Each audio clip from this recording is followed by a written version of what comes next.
एक छोटे से गांव में रमेश नाम का एक लड़का रहता था। वह बहुत गरीब था, लेकिन उसके सपने बहुत बड़े थे। रमेश दिन रात मेहनत करता था। कभी ईंट भट्टे पर काम करता, तो कभी खेतों में मजदूरी करता। लेकिन इतनी मेहनत के बाद भी उसकी जिंदगी बस 2 वक्त की रोटी तक ही सीमित थी। उसी गांव में सुमन नाम की एक लड़की रहती थी। वह बहुत ही सीधी, सादी और समझदार थी। धीरे धीरे दोनों के परिवारों ने उनकी शादी तय कर दी और कुछ ही समय में दोनों की शादी हो गई। शादी के शुरुआती दिन बहुत अच्छे थे। दोनों एक दूसरे से बहुत तय कर दिए, प्यार करते थे और साथ में एक बेहतर जिंदगी के सपने देखते थे। लेकिन जैसे जैसे समय बीतता गया, गरीबी का असर उनकी जिंदगी पर साफ दिखाई देने लगा। उनका घर टूटा फूटा था। रोजमर्रा की जरूरतें पूरी करना भी मुश्किल हो रहा था। सुमन भी यह सब देखकर अंदर ही अंदर परेशान रह गई। एक दिन सुमन ने रमेश से कहा, मैं ज्यादा कुछ नहीं चाहती, बस एक अच्छा सा घर और थोड़ी सी खुशियां चाहती हूँ। रमेश ने उसे समझाते हुए कहा, मैं पूरी कोशिश कर रहा हूँ, बस मुझे थोड़ा समय दे दो। लेकिन सुमन का धैर्य अब धीरे धीरे खत्म होता जा रहा था। आखिरकार एक दिन सुमन ने लिखकर फैसला लिया और बोली, मैं अब और इस तरह नहीं रह सकती, मैं अपने मायके जा रही हूँ। यह कहकर वह रमेश को छोड़कर चली गई। रमेश उसे जाते हुए देखता रह गया। उस दिन रमेश पूरी तरह टूट गया। उसे लगा जैसे उसकी जिंदगी का सबसे जरूरी हिस्सा उससे छिन गया हो। उस रात रमेश ने बहुत सोचा और खुद से एक वादा किया कि अब वह अपनी गरीबी को अपनी कमजोरी नहीं बनने देगा। वह कुछ बड़ा करेगा और अपनी किस्मत खुद बदलेगी। अगले ही दिन से रमेश ने नई शुरुआत की। उसने एक छोटी सी चाय की दुकान लगाई। शुरुआत में बहुत मुश्किलें आई, लेकिन उसने हार नहीं मानी। वह सुबह से लेकर देर रात तक मेहनत करता था। धीरे धीरे उसकी दुकान चलने लगी और उसकी आमदनी बढ़ने लगी।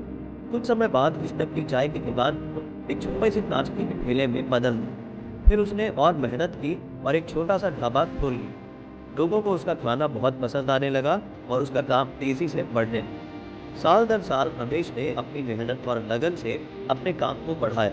छोटा ढाबा एक होटल में बदल गया और फिर धीरे धीरे उसने और भी होटल खोल लिए। उसने एक छोटी फैक्ट्री भी शुरू की, जो आगे चलकर बहुत बड़ी कंपनी बन गई। अब रमेश एक सफल बिजनेसमैन बन गया। उसके पास पैसा, नाम और इज्जत सब कुछ था। लेकिन इन सब के बावजूद उसके दिल में कहीं ना कहीं सुमन की याद अब भी बसी हुई। कई सालों बाद रमेश को अपने पुरानी गांव पास एक बड़ी जमीन के बारे में है। उस जमीन को खरीदकर वहाँ एक नई फैक्ट्री लगाई।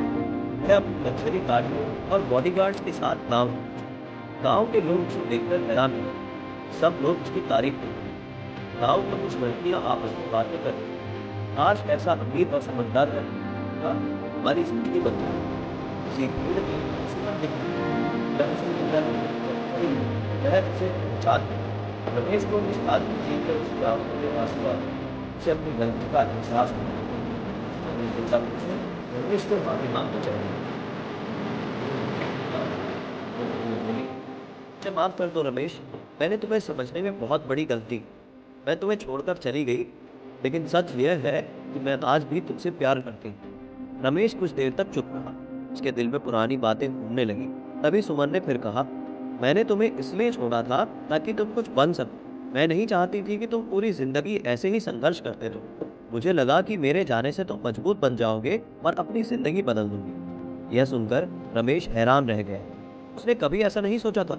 उसने सुमन की तरफ देखा और कहा, तुम्हारे जाने से मुझे बहुत दर्द हुआ था, लेकिन शायद वही दर्द मेरी ताकत बन गया। अगर तुम मुझे छोड़कर नहीं जाती, तो शायद मैं आज यहाँ तक नहीं पहुँच पाता। रमेश ने कुछ देर सोचा और फिर कहा, मैं तुम्हें माफ करता हूँ। यह सुनकर सुमन की आंखों से खुशी के आंसू बहने लगे।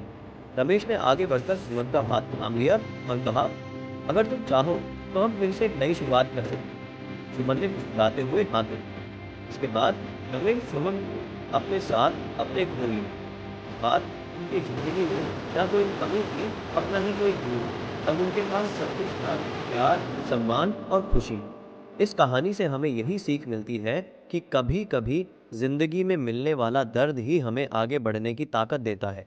अगर इंसान ठान ले, तो वह अपनी किस्मत खुद बदल सकता है।